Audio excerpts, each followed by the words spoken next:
시간이다. 윤석열을 파면하라. 파면하라. 파면하라. 파면하라. 오늘도 걷고 내일도 걷고 모레도 걷는 것으로 정리됐습니다. 일요일까지 다 걸으신다는 거예요? 월요일도 안 나오면 걸을 겁니다.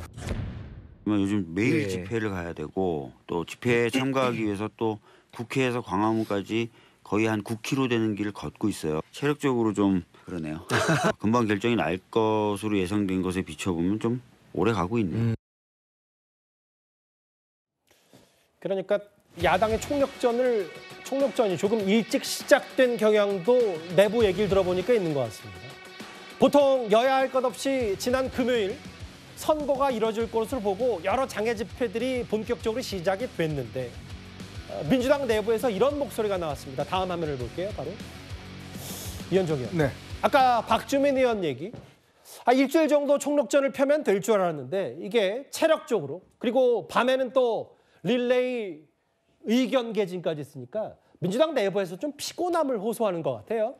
그래서 원래 투쟁이라는 거는 시작할 때는 쉽습니다만은 출구가 참 굉장히 어렵습니다. 끝낼 때는 뭔가 명분이 필요한데 어려운데 아마 민주당이 의원총회에서 일부 이제 비법조인 의원들이 법조인 의원들에게 굉장히 좀 질타를 했던 모양이에요. 왜 민주당 의원들, 이 법조인 출신 의원들은 정보가 없냐? 도대체 헌재가 어떻게 돌아가는지 이 정보가 없냐? 굉장히 아마 그렇게 질타를 했다는데 바로 이런 배경이 있었던 것 같습니다. 왜냐하면 이게 언제쯤 나올 걸 알면 적당히 그 투쟁을 이제 맞춰서 해야 될 텐데 지금 이제 마냥 늘어지니까 사실 이 도보행진을 그만두기가 쉽지 않습니다. 이게 8.7km를 매일 걷는다는 게 이게 쉬운 일이 아니거든요. 그럼요. 거기다가 지금 의원총회를 아침 그다음에 저녁에 또 늦게까지 또 이 릴레이 발언들 계속 하고 있어요. 근데 했던 이야기 또 하고 하면 누가 그거 듣고 싶겠습니까?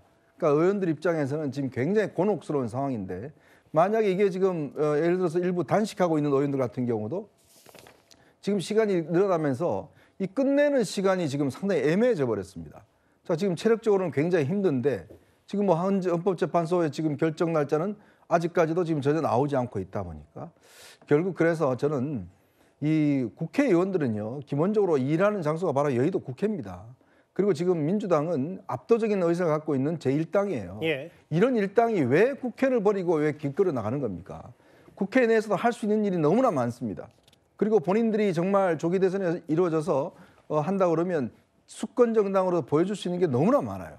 그럼에도 불구하고 몇몇의 강경파들의 어떤 선동에 이끌려서 결국 저렇게 지금 강성 투쟁을 하다가 몸만 축나게 생겼습니다. 일찌감치 삭발을 한 의원들도 있고 조국 혁신당은 아예 3불배도 헌재까지 했고요. 광화문에서. 이 도보행진 멈출 수 없다.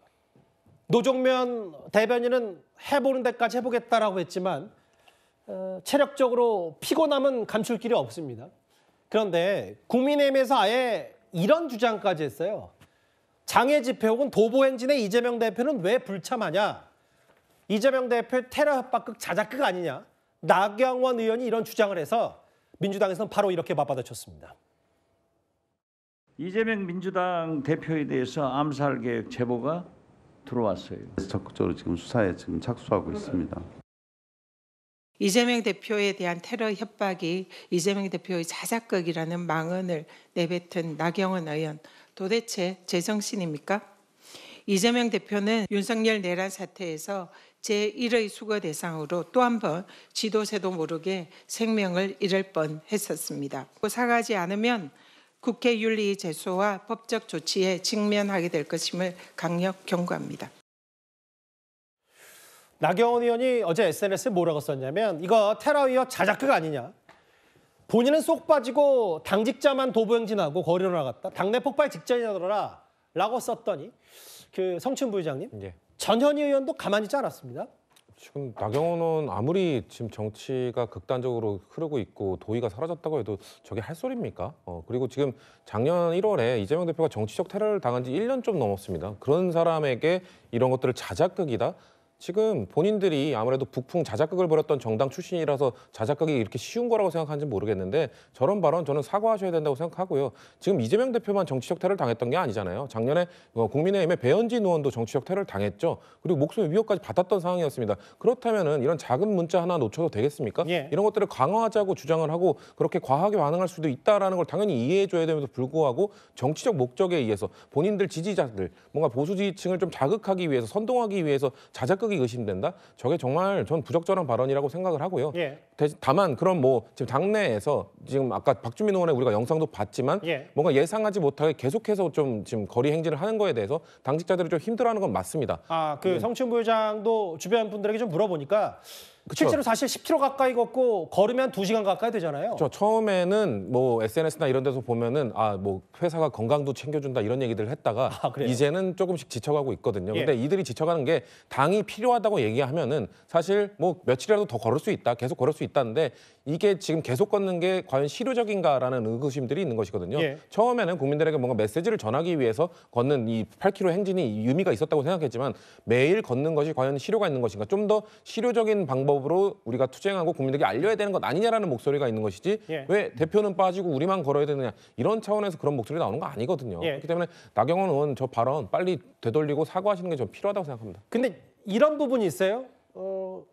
이재명 대표는 암살 제보 뒤에 현장 최고에 불참하고 장애 집회도 나서지 않는데 최근에 대장동 재판부 관련 이재명 대표의 증인 출석 얘기가 있는데요. 조금 전에 들어온 얘기를 저희가 자막으로 제가 한번 읽어보겠습니다. 이재명 대표 재판 불출석 얘기가 나왔었는데 법원이 그러니까 대장동 재판에 이재명 대표는 증인 출석하지 않겠다 신고서를 냈어요. 쭉 볼까요? 그런데 이 얘기입니다. 증인으로 못 나간다. 아는 내용 없고 재판을 많이 받고 있다는 사유를 들었습니다. 이재명 대표 측은. 그런데요. 재판부는 심리상 이재명 대표의 증인 신문은 필요하다라고 하면서 이재명 대표가 나오지 않을 경우 다음 길로 넘어간다라고 했어요. 그러면서 재판부가 이재명 대표 나와야 된다. 윤기찬 부위원장님, 저 얘기를 좀 저희가 어떻게 받아들일까요?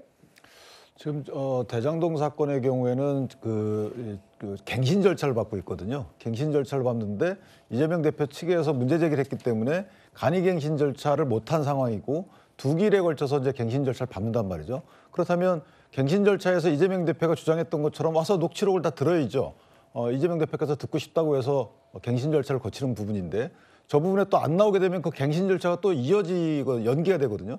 그렇다면 지연의 그 의도가 있다고 볼 수밖에 없는 거고 따라서 개인적으로 보면 이재명 대표님께서 저것은 본인 재판이건 아니면 다른 사람의 재판이건 간에 재판 지연의 의도고 하나 더 더한다 그러면 나경원 대표 전 대표가 사실은 좀 심한 말을 한 건 맞아요. 그런데 저렇게 이제 재판도 또 안 나가시는 부분이 혹시나 연결되는 게 아닌가 이런 생각이 있는 거죠. 어떤 연결이요? 예를 들면 본인에 대한 신병의 위협 등을 이유로 해서 만약에 재판까지 안 나가게 되면 사실 그렇게 되면 뭔가 명분이 만들어지는 듯한 오해를 받을 여지가 있잖아요. 그래서 아마 그 부분은 약간의 경고성 발언인데 성 부의장 말씀처럼 다소 저 부분은 이제 신병 위협 부분이기 때문에 다소 불특정됐다 하더라도 저 부분에 대해서는 일단 위험한 발상이다라는 정도의 공동의 대처를 하는 정도에 머물렀으면 어땠을까라는 생각은 해요.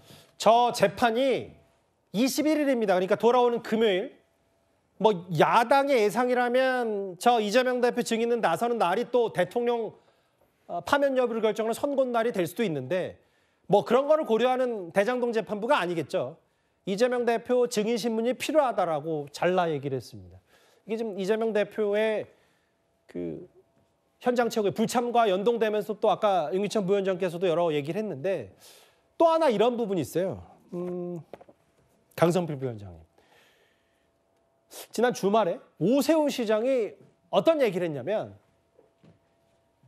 민주당 등 야 5당이 주도한 광화문 천막에 대해서 현행법상 지자체 허가 없이 도로에 설치한 천막은 불법이고 변상금 부과 등의 모든 조치를 검토하겠다. 오 시장이 이렇게 얘기했는데 민주당 분위기는 어떻습니까?